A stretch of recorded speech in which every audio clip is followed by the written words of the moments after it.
जब वो कोर्ट में जाती है या वो मेडिएशन में जाती है या काउंसलिंग में जाती है तो वो अक्सर ये कह दिया करती है कि उसका मकसद कभी भी अपने पति को सजा दिलाना नहीं था, बल्कि वो तो अपने पति के व्यवहार को ठीक करना चाहती थी, इसलिए उसने ये मुकदमा दायर किया है। जी हाँ,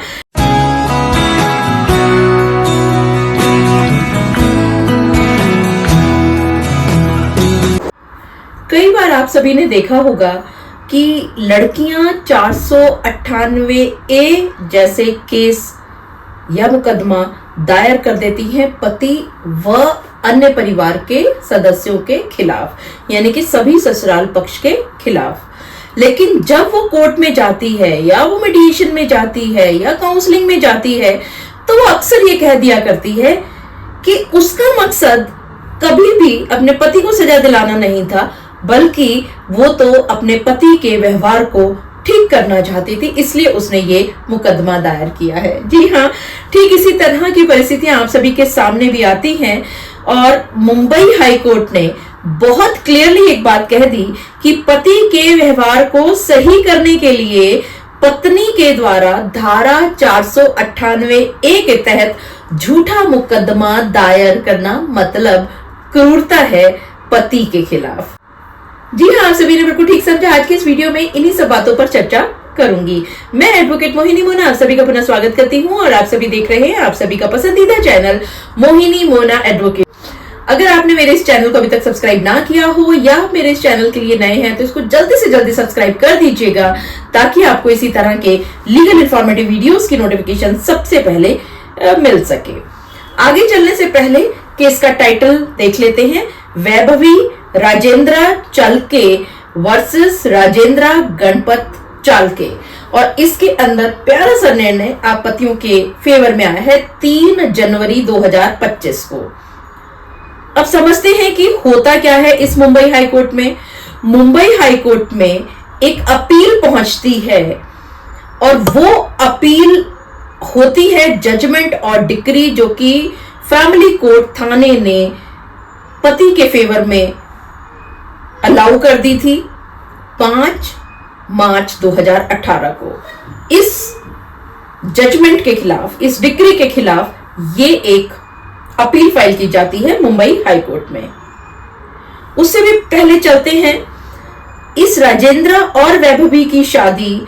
2 मार्च 2006 को होती है, लेकिन इन लोगों के बीच में कुछ मनमुटाव होता है और उस मनमुटाव के चलते ये पति कोर्ट के अंदर एक केस फाइल करते हैं तलाक का कि उनके बीच में जो ये मैरिज सोलेमनाइज हुई थी 2 मार्च 2006 को, it should be dissolved by decree of divorce.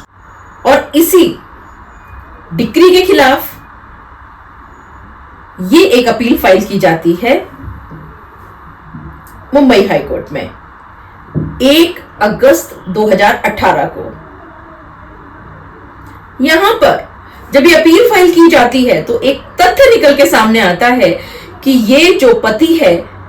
ये दोबारा शादी कर चुका है, यानी इनकी रीमैरिज हो चुकी है। अब चाहे ये अपील एडमिट होती है या चाहे अलाउ हो जाती है, इस अपील की वजह से इस पति ने जो दूसरी शादी की है वो डिस्टर्ब नहीं की जा सकती। ये तथ्य क्लियर हो जाता है मुंबई हाईकोर्ट के सामने। अब अगर पीछे की डिक्री की बात की जाए तो वहां पर जो क्रूअलिटी के ग्राउंड पर डिवोर्स केस फाइल किया गया था पति के द्वारा, वहां ये बात बहुत क्लियरली आ गई थी निकल के सामने कि 2006 से ये दोनों पक्ष अलग अलग रह रहे हैं। लेकिन जब एविडेंस स्टेज पर पहुंचता है ये केस 418, लेकिन जब ये तलाक का केस 400, लेकिन जब ये तलाक का केस एविडेंस स्टेज पर पहुंचता है तो वहां पर पत्नी के द्वारा एक बयान दिया जाता है कि उसने, यानी कि उस पत्नी ने 498A का जो केस किया था वो सजा दिलवाने के लिए नहीं किया था, बल्कि उसका व्यवहार बदलने के लिए फाइल किया गया था। अब देखिए,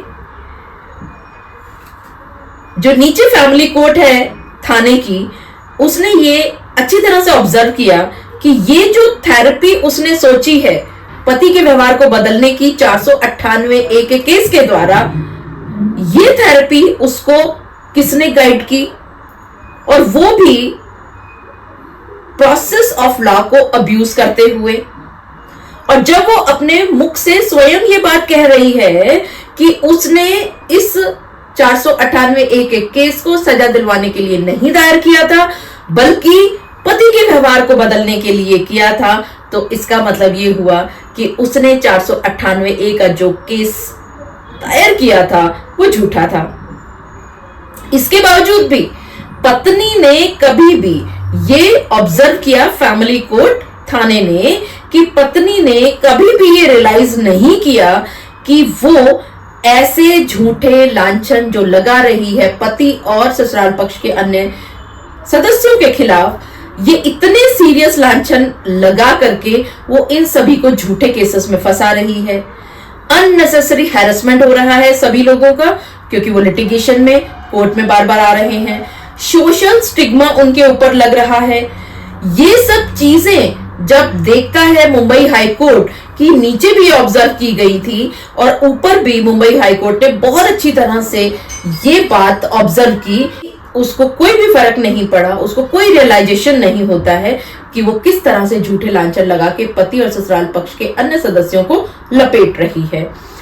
इसीलिए मुंबई हाई कोर्ट का कहना है कि इसीलिए थाने फैमिली कोर्ट ने जो भी किया वो बहुत ठीक ऑब्जर्व किया और क्रूअल्टी के ग्राउंड पर ये बहुत ही स्ट्रॉन्ग केस था। और इस जजमेंट को पास करते हुए फैमिली कोर्ट थाने ने कोई इलीगैलिटी नहीं थी जजमेंट और इस डिग्री को पास करने के समय, और इस जजमेंट या डिग्री में किसी भी तरह की इंटरफेरेंस की जरूरत नहीं है मुंबई हाई कोर्ट के द्वारा। और ये सब चीजें कहते हुए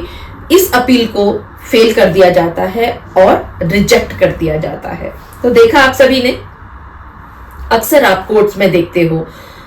कि एक बात बहुत निकल के आती है जब मीडिएशन में या काउंसलिंग में लड़की से पूछा जाता है कि एक तरफ तो तुम कह रही हो 498A का केस दायर किया है सजा दिलवाने के लिए,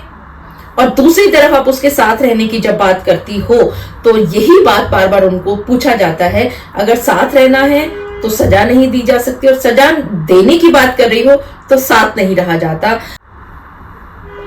तो ऐसी ही किसी स्थिति में जब आप फंसते हो तो इस स्थिति में आपको ये वैभवी राजेंद्रा चालके वर्सेस राजेंद्रा गणपत चालके का जो ये इतना प्यारा सा जजमेंट पास हुआ है हाई कोर्ट ऑफ मुंबई के द्वारा 3 मार्च 2025 को, इसका आप फायदा उठा सकते हैं अपने अपने केसेस में लगा करके। और इसको लगाने के लिए आपको जो ये नंबर यहाँ पर दिया गया है, इस व्हाट्सएप नंबर पर आप मैसेज कीजिए, आपको इस जजमेंट की copy free of cost provide की जाएगी। मुझे पूरा विश्वास है कि आप सभी को मेरा आज का वीडियो भी बहुत अच्छा लगा होगा। अगर आपको मेरा आज का वीडियो भी अच्छा लगा तो इसको शेयर और लाइक जरूर कीजिएगा, और अगर आपको मेरा ये चैनल भी अच्छा लगा हो तो इसको शेयर और लाइक जरूर कीजिएगा, और हाँ, सब्सक्राइब करना ना भूलिएगा। अपना और अपने परिवार का बहुत अच्छी तरह से ध्यान रखिएगा। Thank you, take care, bye bye.